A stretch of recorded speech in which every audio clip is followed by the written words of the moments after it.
Olá, tudo bem? Estamos começando o segundo episódio do Escavando Conhecimento Podcast. Eu sou o Matheus Moura e estou junto com Dayan Vice. Hoje abordaremos a situação da indústria extrativa no Brasil.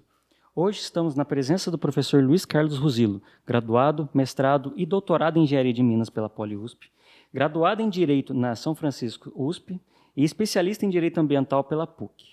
Muito obrigado, professor, pela sua presença. Qual o panorama nacional da indústria extrativa, professor? Pois bem, o panorama da indústria extrativa de mineração é um panorama muito propício atualmente. Na verdade, ele é propício há 20 anos, mas a gente não acompanha muito isso, né? Temos várias informações, por exemplo, informações no site da GV que comentam, entre outras coisas, né, nós poderíamos falar horas sobre isso, mas, entre outras coisas, o valor adicionado, né, que é o indicador que permite medir o valor criado por um setor econômico, né, ou uma empresa, mostra que a mineração cresceu cerca de 80% entre 2001 e 2021, mais ou menos no mesmo nível que o setor de eletricidade. Vamos pensar que os setores industriais são 4. Indústria extrativa, especialmente mineração, construção, principalmente, né, a construção civil, enfim, a construção civil, indústria de eletricidade e a de transformação. A de transformação que a gente conhece normalmente, porque é a que faz todos os objetos nossos do dia a dia. Pois bem, no Brasil, enquanto desde 2001 até 2021, enquanto a indústria de transformação e a indústria civil, né, de construção civil, elas praticamente estagnaram nos últimos 20 anos, ou pelo menos entre 2000 e 2021. Como eu falei, né, eletricidade e mineração, indústria extrativa, cresceram 80%.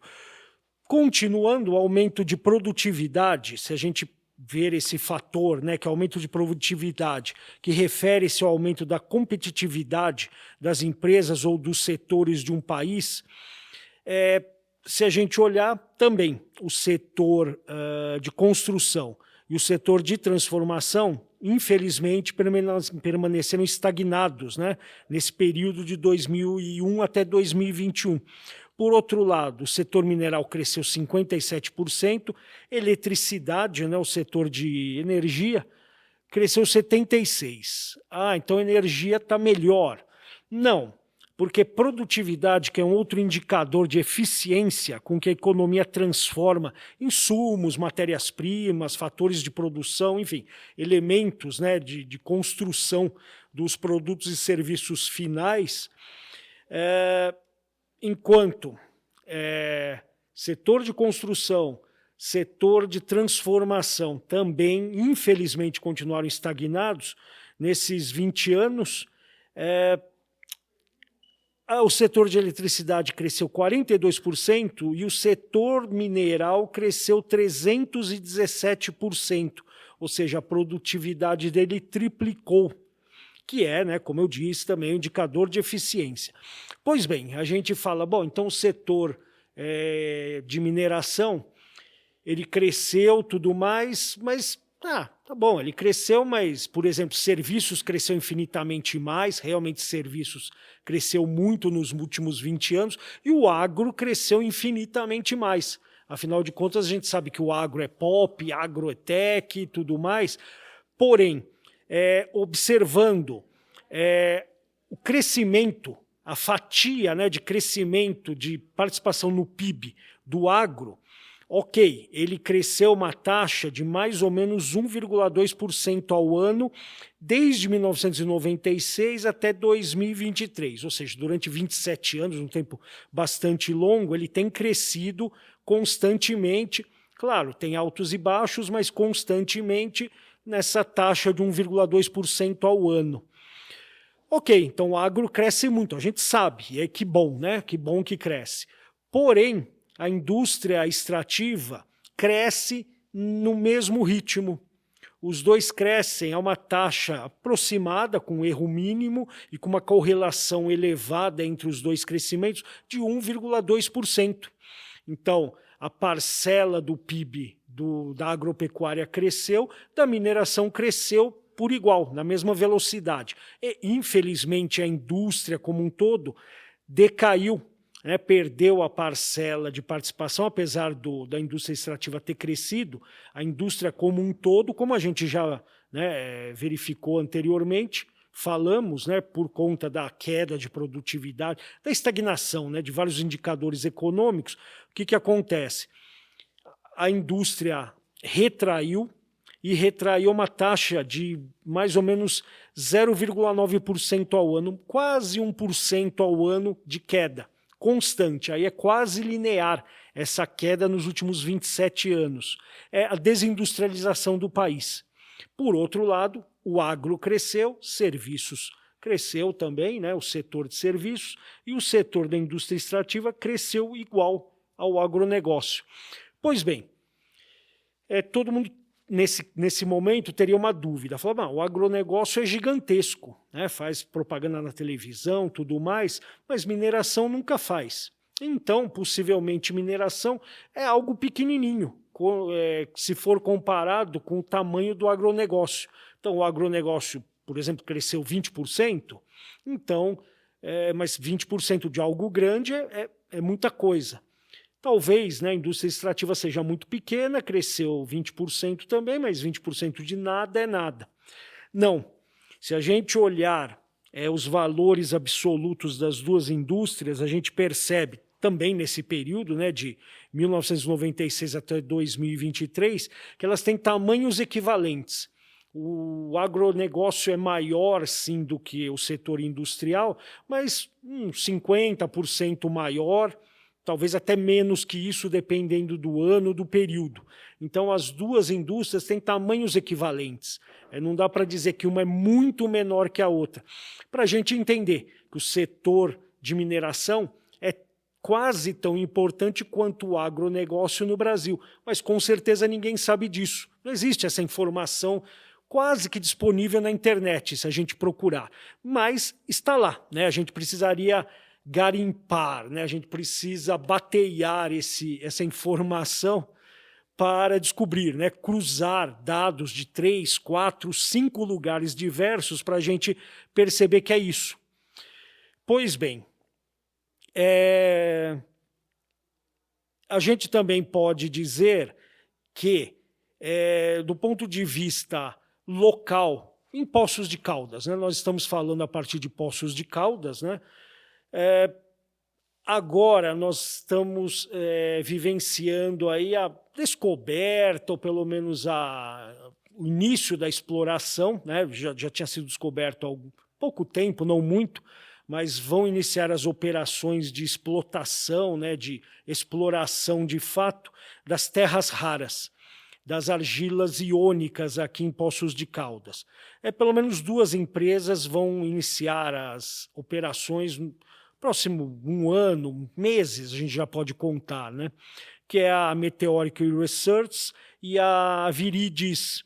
Essas 2 empresas australianas, pelos dados que elas comentam, vão fazer uma produção de nível mundial, né? As minerações vão ter nomes de classe mundial, ou seja, elas conseguem produzir não para a cidade, não para o estado, não para o Brasil só, mas para o mundo inteiro, conseguem fornecer terras raras para o mundo inteiro. E terras raras é algo fundamental para a transição energética, para novas baterias, novos equipamentos eletrônicos, células fotoelétricas, enfim, para ímãs, superímãs, que são usados em diversas situações, até em drones de geração mais sofisticada, mais nova, enfim.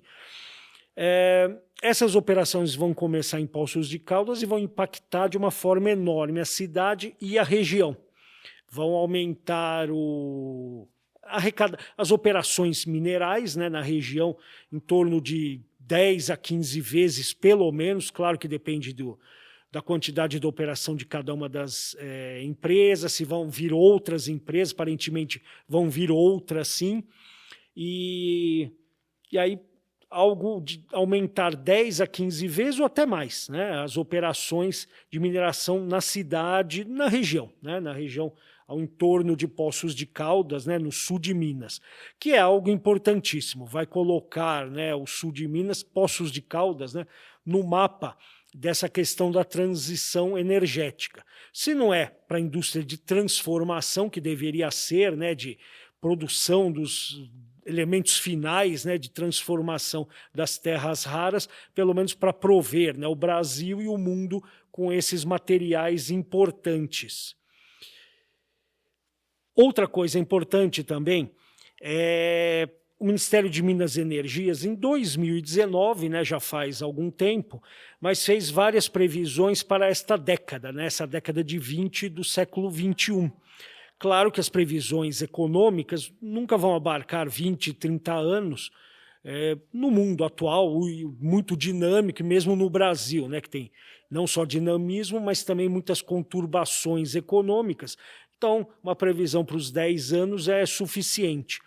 Foi previsto que todo o setor de indústria extrativa cresceria a uma taxa de 4% ao ano, enquanto que o agronegócio e também setor de serviços cresceria a 2,9% ao ano, praticamente 3%. Então, de novo, né, indústria extrativa 4%, agronegócio e serviços apenas 2,9%, quase 3%. Isso está ocorrendo, de forma que no final dessa década, a gente vai ter um acumulado de 42% de crescimento da indústria extrativa contra um acumulado de 19%. Isso a partir de agora, 2024, né? Esse acumulado nessa taxa, até 2030 vai ter essa diferença. Portanto, a indústria mineral está, digamos assim, extremamente aquecida no Brasil. Nós falamos da questão de Poços de Caldas, não só Poços de Caldas, né? Tem outros locais no Brasil que podem começar também a produção de terras raras, mas, em especial, a mineração está com essa rapidez, né, de desenvolvimento. Então, Ruzilo, sabendo que o mercado está em ascensão, quais são as principais áreas de atuação para o engenheiro de Minas no Brasil? O engenheiro de Minas pode atuar em várias áreas. As áreas, digamos assim, nativas, né, do engenheiro de Minas, de acordo com a distribuição, né, que o governo federal mesmo faz de CBOs, né, que são digamos assim, as numerações oficiais de ocupações brasileiras, né? Não é exatamente isso que quer dizer CBO, mas para facilitar o entendimento. Pois bem, são 11 áreas. É a área de projetos, né, projeto para a criação de uma mina, uma nova mineração, é o setor que paga mais. Depois, lavra subterrânea, lavra a céu aberto, que são setores de lavra, né, que aí trabalham ou, né, como eu falei, céu aberto ou subterrânea. Lavra subterrânea paga um pouco mais, lavra a céu aberto tende a pagar um pouco menos, até porque no Brasil tem muito mais lavras a céu aberto do que lavras subterrâneas. E o trabalho em lavra subterrânea é mais complexo, né? Exige mais atenção, maiores cuidados. Um engenheiro de Minas, digamos, genérico, geral, né? Assim que não está inscrito, né, na carteira profissional, digamos assim, né, como alguma coisa diferenciada, então trabalha só como engenheiro de Minas, também é uma ocupação, principalmente para recém-formados, né, que ali não seria necessariamente alguém de alguma especificidade ali já, né, delimitada. Aí depois temos consultor técnico, que é uma situação em que o engenheiro, pode ser até novo, pode ser até alguém que se formou não faz muito tempo, mas ele também presta, né, serviços de consultoria, de respostas, né, a questões tecnológicas, questões técnicas para minerações, para outras empresas, enfim. Prospector de jazidas, né, que é um trabalho que o engenheiro de Minas faz, né, fazer a prospecção de jazidas, também pode trabalhar no beneficiamento de minérios, planejamento de lavra, processamento, né, na parte de processamento, que em certo sentido, é também beneficiamento de minérios, e pesquisa mineral, que em certo sentido também é prospector de jazidas, mas vamos dizer, em termos de registro, né, na carteira profissional, a pessoa pode ter essas várias áreas, né, de atuação. Não só isso. Isso são as atividades do engenheiro de minas na mineração. Mas o engenheiro de minas pode atuar também com geotecnia, aí ele vai ter uma atuação também na área civil, por exemplo, estruturas em rocha, né? Um engenheiro de minas pode analisar, enfim, tratar questões de estabilidade de escavações em rocha para obras de mineração, né? Para uma mina, né? Principalmente subterrânea, mas pode ser a céu aberto também. E por que não o engenheiro de minas não pode atuar também na abertura de túneis civis ou estabilização de taludes em rochas civis? Então também é um campo. Eu mesmo trabalhei, né, um longo tempo com toda essa parte, né? Minha especialização é em geotecnia de mecânicas de rocha, com análise, né, de túneis, taludes, enfim, encostas naturais em rocha. Então, é uma atuação. E, claro, né, tem uma outra atuação que é genérica, que qualquer engenheiro pode fazer, que é trabalhar em uma área administrativa, uma área financeira. Mas isso não é trabalhar com engenharia. Sim e não, né? Você está aplicando todo o seu conhecimento de exatas, seu conhecimento de raciocínio, seu conhecimento de resolução de problemas complexos que aprendeu no estudo da engenharia, que é vamos dizer, uma faculdade, um curso, não só da engenharia de minas, mas as engenharias como um todo têm um grau de complexidade e de exigência de resolução de problemas, né, muito grande. Então, né, áreas de gestão, áreas de administração, áreas de mercado financeiro também são outras áreas, né, que o engenheiro de minas pode atuar, né, principalmente o recém-formado, né, poderia também atuar nessas áreas. Professor, aproveitando que você comentou sobre a questão dos engenheiros recém-formados, qual a relação de vagas por engenheiros formados? É uma boa pergunta. Nós não temos ainda um estudo completo, né? Nós queremos fazer um estudo com várias e várias profissões, porque isso também é algo que a internet normalmente não mostra, não que a internet tenha uma obrigação, né? Ela é um repositório. Mas, digamos assim, enfim, entidades, né, que disponibilizam dados na internet deveriam mostrar isso. É um elemento importante até para a escolha profissional, né? Nós sabermos não só faixas salariais, mas também vamos dizer, a demanda de mercado, a demanda do mercado de trabalho, né? Ou seja, a gente pode escolher uma profissão que até pague muito, mas que não demanda ninguém. Um ou outro que se formou vai ter aquele emprego com alto salário, mas se tiver outras pessoas se formando, não vão conseguir, né? Então, a distribuição aí, né, dos salários em cada ocupação é muito importante. Pois bem, nós temos dados de 2015 até 2021, parciais para algumas engenharias, né, que mostram que, bom, pois bem, do começo do século, né, 2001 em diante, o que ocorreu? Diminuição da contratação de engenheiros no geral. Todos os engenheiros, né, colocando no pacote engenheiros. Foi diminuindo a contratação no geral, mas foi aumentando a quantidade de pessoas formadas.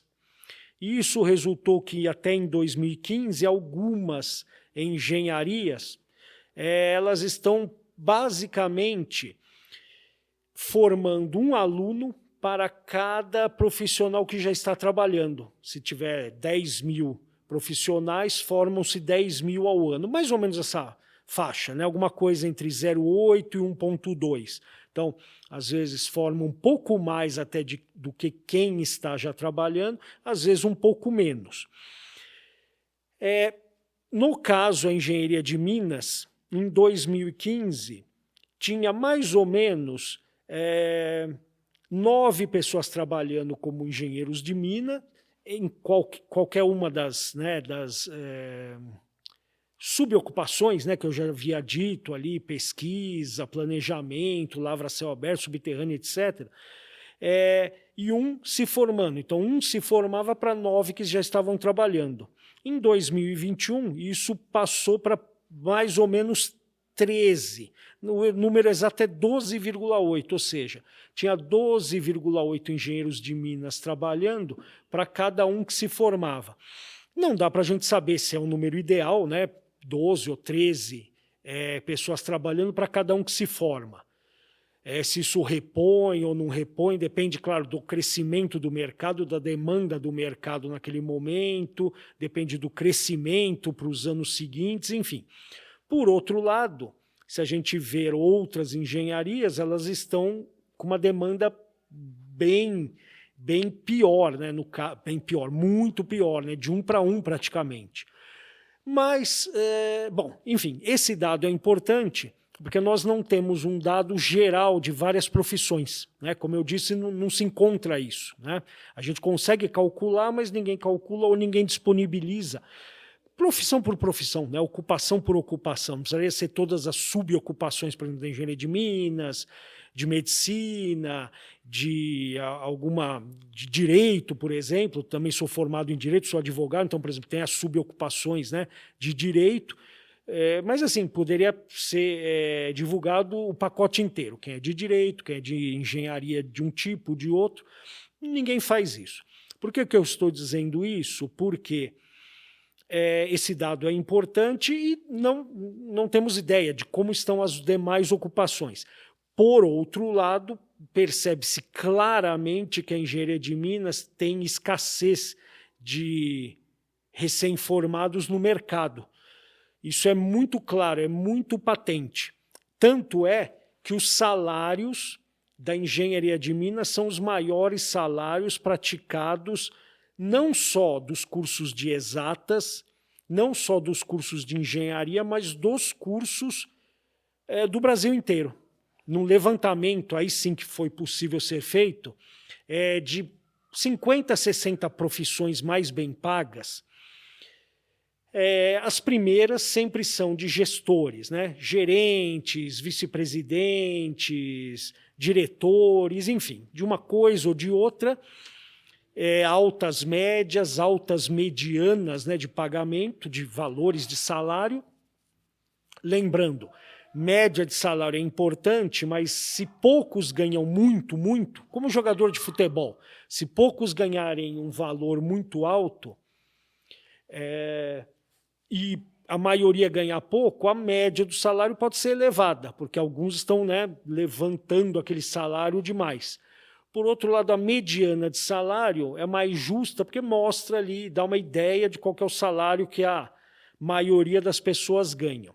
Então, em relação à média e mediana, a engenharia de minas são salários altos, as engenharias como um todo são salários muito altos no Brasil.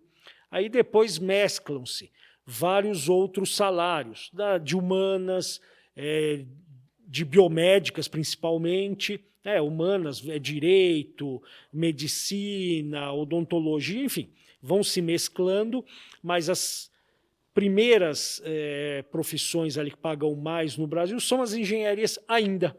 É algo que a gente não sabe, também não é avaliado, não só avaliado, como não é divulgado, que as engenharias estão ali. Para nós termos uma ideia, voltando das 50 a 60 profissões, então nós temos as primeiras profissões que são de gestão. A primeira profissão em média salarial que aparece depois das de gestão, a profissão técnica, né, que seria de alguém formado, né, como se fosse um médico, um advogado, um engenheiro, é engenheiro aeronáutico. E, em seguida, engenheiro de minas, em uma das suas, não especializações, mas uma das suas subocupações possíveis. Enfim, engenheiro aeronáutico está com uma média salarial muito alta, mas a mediana não é tão alta, é menor do que o engenheiro de minas. Porque, claro, é um mercado mais restrito, poucos estão ganhando muito, são poucos, né, no total no mercado. Então, é a primeira profissão. A segunda é o engenheiro de minas. Aí depois a gente vai tendo outras engenharias, outras áreas, biomédicas, enfim, economistas, advogados, enfim.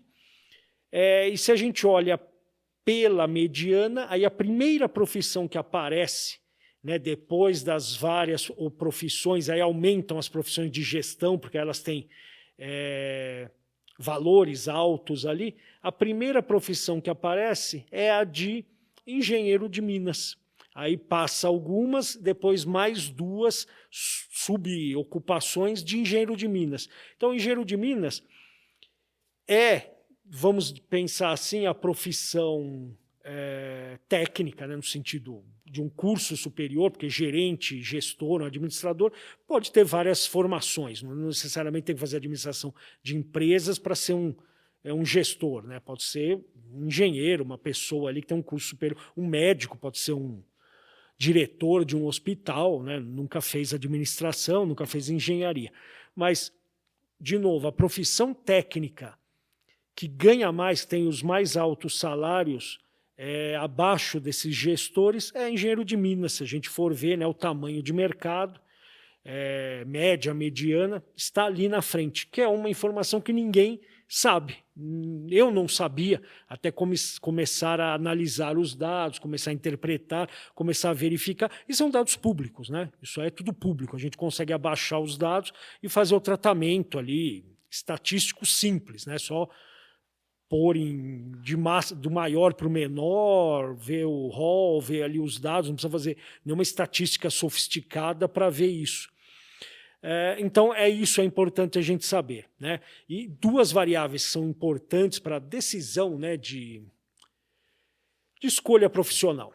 Claro que a gente escolhe por gosto, por vocação, porque tem parentes que já fizeram aquela profissão, enfim.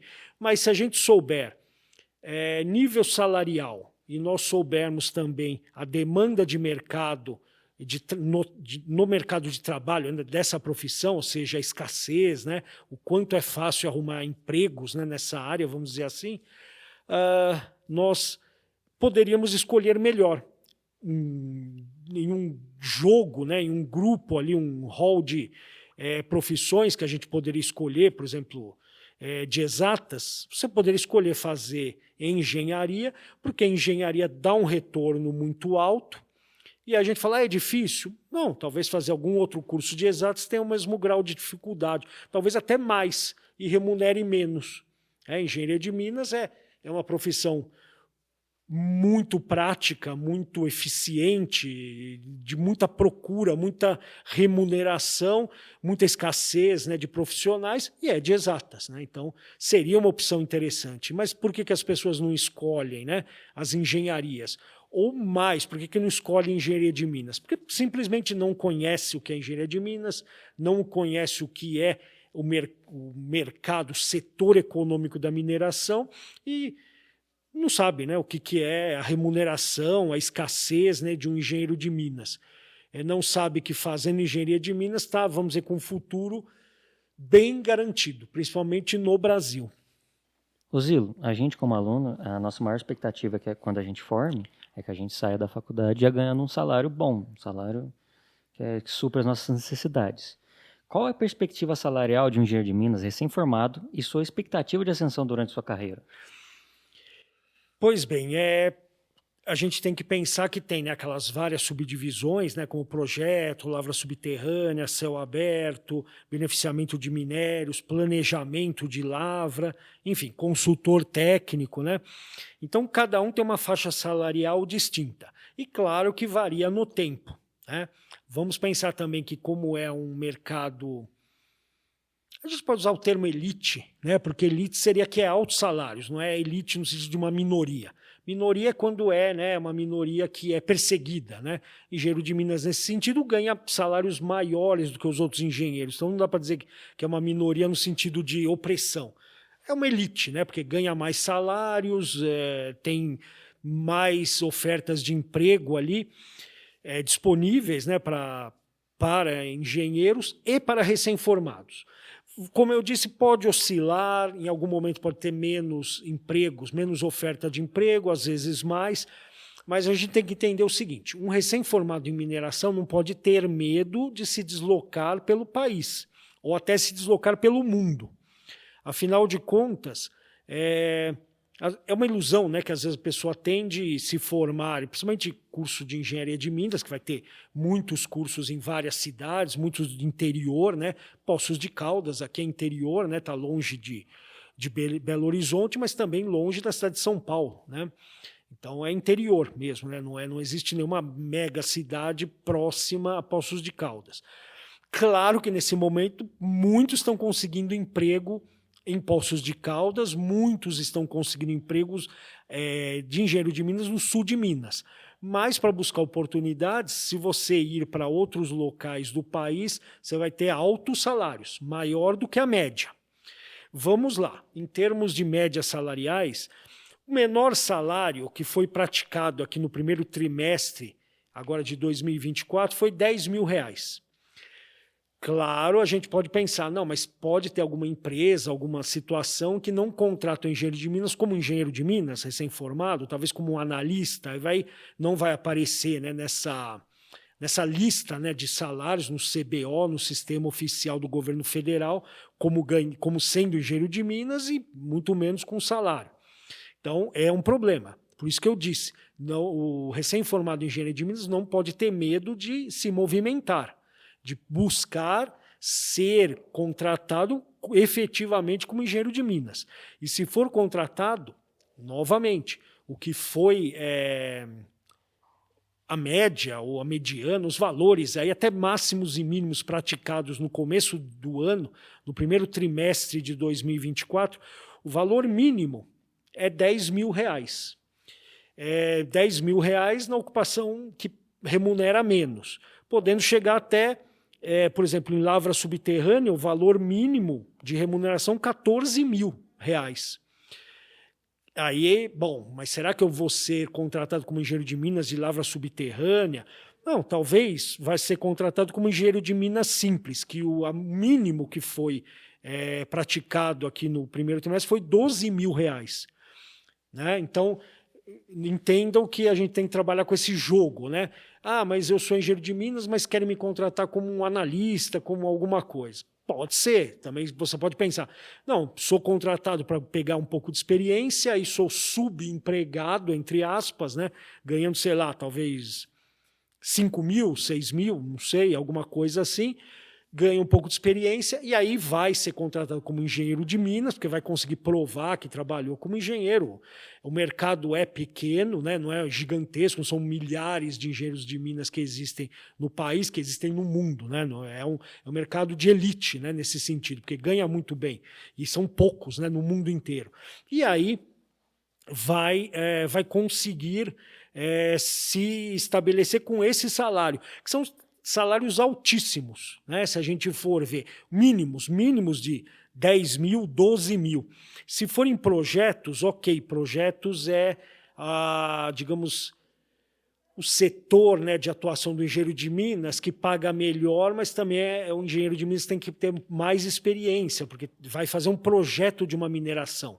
Né? Um recém-formado talvez participe da equipe, mas não vá trabalhar direto com o projeto. Mas o mínimo é 16.000, o máximo é 29.000. Né? No ano passado, ocorreram contratações de projeto a 48.000, quase 50.000 reais, né? Dependendo do tipo de mina, do porte de mina. Então, assim, você pode crescer demais na carreira. O salário inicial, com certeza, é muito alto, né? Até a gente fez um pequeno estudo checando valores de salários médios e medianos de várias ocupações, de várias profissões universitárias. Né? E aí a gente verifica que se a média de salário de um engenheiro, né? Mas não necessariamente de Minas, se ele for subempregado e ganhar metade do salário dele, ele está ganhando mais do que várias profissões formais que no mercado são reconhecidas. Não vou nem dizer quais são, mas mais do que profissões, digamos, de escritório ou profissões da área de saúde, infelizmente até, né? O ideal era que todo mundo ganhasse bem e homogêneo o nível salarial no país inteiro. Não é isso que ocorre, né? Tem países, muitos países, né, capitalistas, né? Não é uma questão de socialismo, países capitalistas no mundo que pagam, né, uma remuneração equitativa para a maioria, senão não para todos os trabalhadores, né? O Brasil não é assim. Portanto, engenharia, como eu falei, pagando metade, você ganhando metade, você já está ganhando mais do que a média de salário de muitas profissões formais que são reconhecidas no mercado, né? É uma pena isso. E, importante, algo que é extremamente importante é que recém-formado em engenharia de Minas, a menos que esteja extremamente subempregado, né, mesmo que esteja subempregado normal, ganhando metade, já está ganhando muito mais do que outras profissões. Se ganhar o mínimo for como engenheiro de Minas mesmo, já é algo altíssimo. A ascensão é rápida, porque o mercado da engenharia de Minas é um mercado pequeno. Né? O mercado da mineração no mundo é pequeno. Né? Então, não são milhares, como eu falei, dezenas, centenas de milhares de engenheiros. Então, o formado, a pessoa que é formada em engenharia de Minas, começa a trabalhar, rapidamente ascende, rapidamente sobe na hierarquia, troca de serviços, não pode ter medo, né? Como eu falei, de sair para um lugar, para outro, mas vai trocando, vai melhorando de posição. Estima-se, aí é um dado mais complicado da gente ter, né? Poderia até ter esse dado, mas é mais difícil, né? Porque não é um dado tão público, mas estima-se que o engenheiro de Minas consegue chegar a um cargo de direção, nem que seja um cargo gerencial inicial, né? Mais baixo, mas já com uma equipe, né? Gerenciando uma equipe, em 5 anos, uma média aí de tempo de 5 anos. Enquanto que em outras engenharias estima-se que esse tempo é bem maior, pode chegar a 10, 15 anos, justamente porque os demais mercados são muito maiores, com muito mais profissionais, e aí a disputa para chegar num nível gerencial é muito maior. Então, quando o engenheiro de Minas chega num cargo gerencial, ainda que seja um técnico gerencial, começa a ganhar mais, né, dentro dessas faixas de valor. Mas também começa a subir rapidamente. Em algum momento pode estar como um diretor, um gerente executivo, não necessariamente trabalhando como chefe de equipes de mineração.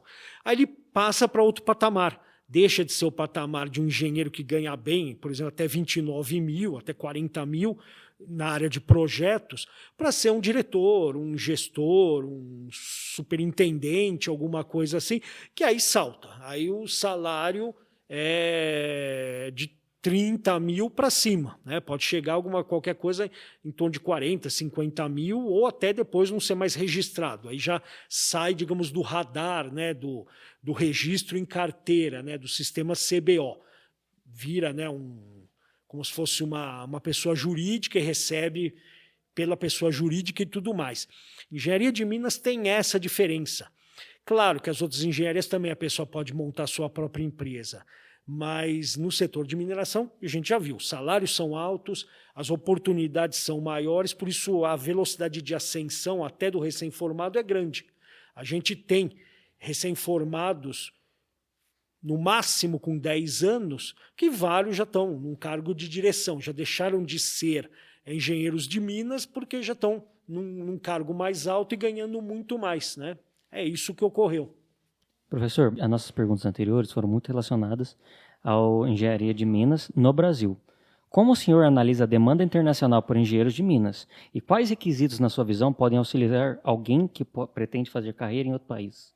Essa pergunta é muito importante porque existem profissões que a pessoa que foi formada no país, né, no Brasil, não consegue exercer fora. Por exemplo, uma profissão típica nesse sentido é direito. Porque, claro, até pode exercer, mas o direito nacional dos países é distinto um de outro. E se for para um país de língua inglesa, pior ainda que até o sistema jurídico é distinto. Claro, a pessoa pode trabalhar com direito internacional, etc., etc., mas vai ser custoso isso. Medicina, normalmente, tem que fazer adaptações, porque vamos dizer, o país, né, que está recebendo o médico tem que ter certeza de que ele é um médico que como se diz, que respeita o mínimo lá do que é ensinado naquele país. E assim por diante. Engenharia, claro, é assim também. Mas a engenharia de Minas tem uma especificidade que é a seguinte. Nós estamos em um país minerador. O Brasil é um ator internacional de mineração, um grande ator de mineração. E se a pessoa quer trabalhar como engenheiro de minas em outro país, possivelmente vai buscar outro país que tem mineração como uma atividade importante. Canadá, Estados Unidos, Austrália, África do Sul, China poderia ser também, enfim. Enfim, nesses países ou algum outro ali na África, tem vários países mineradores. Nesse sentido, os países que recebem engenheiro de minas brasileiros sabem que a formação de engenheiro de minas do Brasil é muito boa. Por quê? Porque o Brasil é um país minerador. Uma engenharia de minas de algum país que não é minerador, até o país que recebe vai ficar com suspeitas. Fala, mas aquele país, não sei nem dar exemplos, mas aquele país tem engenheiro de minas, mas lá tem mineração, o que ele aprende? Como que ele aprende? E ele sabe que no Brasil tem mineração, então não tem que se fazer uma grande adaptação. Até um dado que eu tenho aqui, por exemplo, para a Austrália, mas aí não só quem vai, né, um brasileiro que vai, um engenheiro de minas que vá para lá, mas até um engenheiro de minas da própria Austrália que estude, ele tem que fazer uma espécie de um período de treinamento, né? Basicamente isso, um período de treinamento de 2 anos, se não me engano, se for trabalhar com lavra subterrânea, que aí é uma política local de minimizar qualquer chance de acidentes, né? Então, é como se fosse um trainee mesmo, né? Um sistema de trainee que passa em todas as áreas da mina subterrânea para saber de fato como opera. Mas isso não é para estrangeiros, é para todos que vão trabalhar. Então, né, seria uma adaptação que não existe no Brasil nesse sentido. É uma adaptação que tem que ser feita lá porque não existe aqui. Então, essa situação. O engenheiro de minas tem aberta as portas dos países mineradores no exterior. Inclusive, essa semana mesmo, chegou convites para engenheiros de minas do Brasil trabalhar no exterior. Trabalhar no exterior que estão abrindo vagas. Como eu disse, eles esperam, se um brasileiro, engenheiro de minas, surge de uma boa faculdade, de bom curso, né, de engenharia de minas, vai conseguir trabalhar normalmente. Claro, aí talvez aquelas exigências de falar bem a língua já, etc, etc. Então, essa é a situação. Professor, aproveitando que você tocou no tópico de direito minerário, a gente sabe que o mercado ele sempre busca pessoas com diferenciais. E a gente sabe que no Brasil existe uma lacuna, uma falta de advogados em direito minerário. Bem, é um tema que é muito importante e assim, que o engenheiro precisa saber. O engenheiro de minas ele tem que conhecer o direito minerário. Então, como você pode dar uma dica para as pessoas que são engenheiros ou que estão fazendo engenharia de minas e querem ingressar nessa área do direito? O direito minerário é muito importante para o engenheiro de minas, né? Principalmente no Brasil, né? A legislação minerária, a legislação para minerações no Brasil talvez seja uma das legislações mais complexas do mundo. Aqui nós temos um licenciamento ambiental extremamente robusto, né? Extremamente amplo, que não existe no resto do mundo, ou pelo menos não existia até pouco tempo, né? E, por outro lado, a própria legislação minerária brasileira é muito robusta também, né? Muitos dizem que está arcaica, não está, enfim, mas de qualquer forma é bem complexa, bem abrangente. Então, nesse caso, para abrir uma mina, operar uma mina, até para fechar uma mina, existe uma complexidade enorme. E os engenheiros de minas tendem a trabalhar nesse setor. Até dos formados aqui na Unifal, muitos trabalham, né? Uma quantidade expressiva, digamos, em torno de 20%, 30%, trabalham com processos minerários. É uma quantidade enorme, né, considerando a quantidade de recém-formados, de formandos, né, que já terminaram o curso. Nesse sentido, o conhecimento de direito ambiental é importante, é necessário. Aqui na Unifal nós temos, né, cadeira de direito ambiental, os principais cursos, né, se há anos atrás nem se preocupavam com isso, atualmente se preocupam, né, dão cadeiras, fornecem disciplinas de direito minerário. Claro, quando a gente está estudando, a gente não sabe em que área vai trabalhar, né? Por exemplo, engenheiro de minas não sabe nem se vai trabalhar com lavra, com beneficiamento de minérios, quanto mais se vai trabalhar com processos minerários.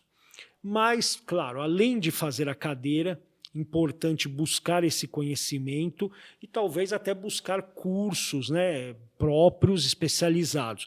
Eu não diria para a pessoa fazer um curso de direito, junto com engenharia de minas ou após, em sequência. Eu fiz isso, né, eu até fiz curso de direito depois, né, eu fiz enquanto eu estava fazendo o doutorado na Poli, né, na área de geotecnia, fiz direito também.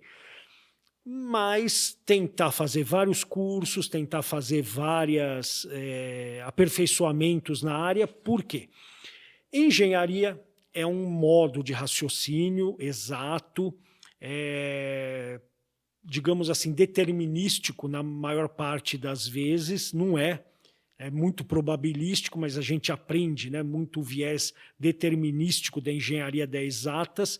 Por outro lado, o direito ele não é determinístico, né? Ele depende de um jogo retórico, com R maiúsculo, né? Quer dizer, discursivo, em que você prova ou tenta provar vários elementos, por mais que diga, não, está na lei isso, então você faz isso, ok.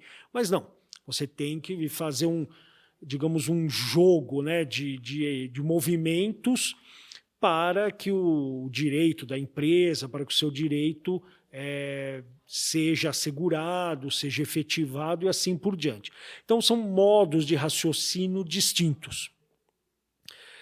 Então, por isso, a gente precisa ter um engenheiro de minas que queira, né, atuar também no direito minerário, tem que não só conhecer leis.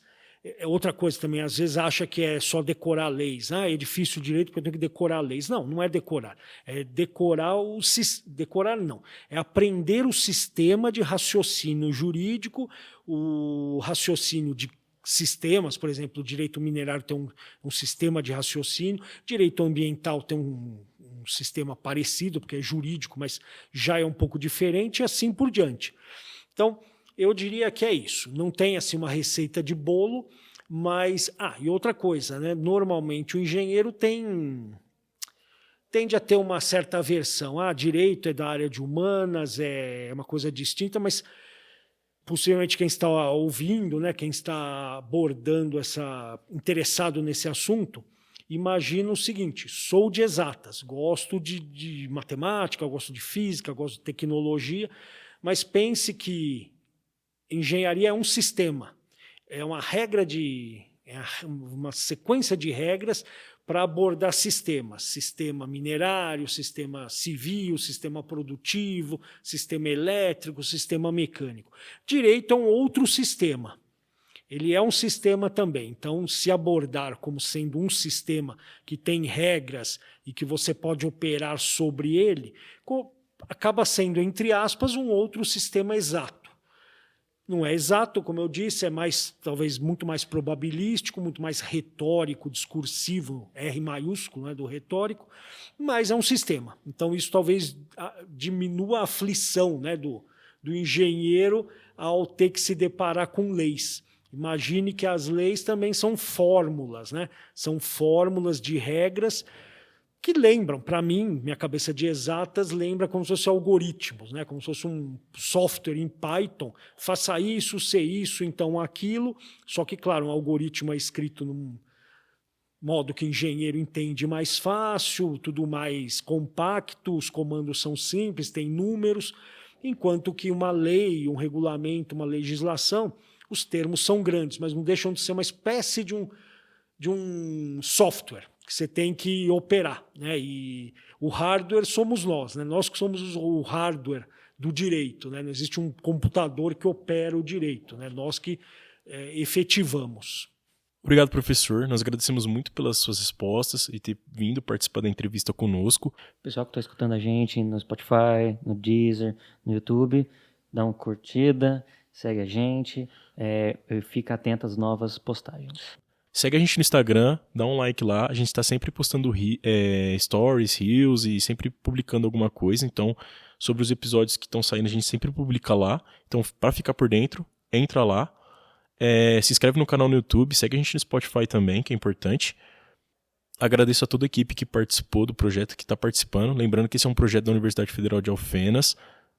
Então, não é só quem está apresentando, tem todo um pessoal por trás, no roteiro, também tem o pessoal que está no marketing. Ao Gilbão também, que é o nosso técnico de som, e também ao professor Ruzilo, que veio participar com a gente. Muito obrigado, professor.